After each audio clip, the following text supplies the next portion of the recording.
ఆచి చికెన్ మసాలా దేశంలోనే అత్యధికంగా ఏపీలో పెట్రోల్ డీజిల్ ధరలు ఉండడం కూటమి ప్రభుత్వ వైఫల్యమని తూర్పు గోదావరి జిల్లా వైసీపీ అధ్యక్షుడు మాజీ మంత్రి చెల్లుబోయిన వేణు విమర్శించారు. ప్రజలపై పెట్రోల్ రేట్ల భారాన్ని తగ్గించకుండా కూటమి ప్రజా ప్రతినిధులు సైకిల్ పై తిరుగుతూ నటిస్తున్నారని ఆగ్రహం వ్యక్తం చేశారు.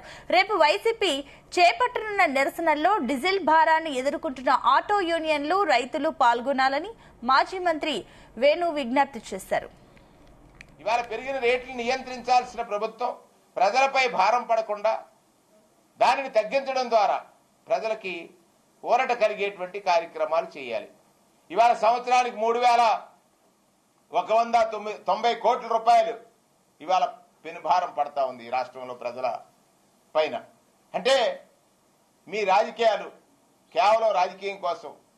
మీరు ఎన్డీఏలో భాగస్వామి. కేంద్ర ప్రభుత్వంలో ధరలు పెరుగుతున్న సమయంలో దానిని నియంత్రించాల్సినటువంటి ఈనాటి పాలకుడు విజనరీ అంటాడు. ఇంకొక పక్కనేమో ఒకటి ప్రోత్సహిస్తారు, రెండో పక్క దాన్ని దోపిడీగా చేస్తారు. ఆలోచించినట్లయితే మొన్న పెట్రోల్ డీజిల్ క్రైసిస్ లో మీరు అమరావతి కోసం ఏదైతే కమిషనర్ రాసినటువంటి ఉత్తరం ఉందో, ప్రైవేటు బంకుల్లో అమ్మే ఆయిల్ని అమరావతికి సప్లై చేయమంటం ద్వారా షార్టేజ్ వచ్చిందని ప్రజలు తెలుసుకున్న తర్వాత అప్పుడు కానీ మీరు వెనక్కి తీసుకోలేకపోయారు.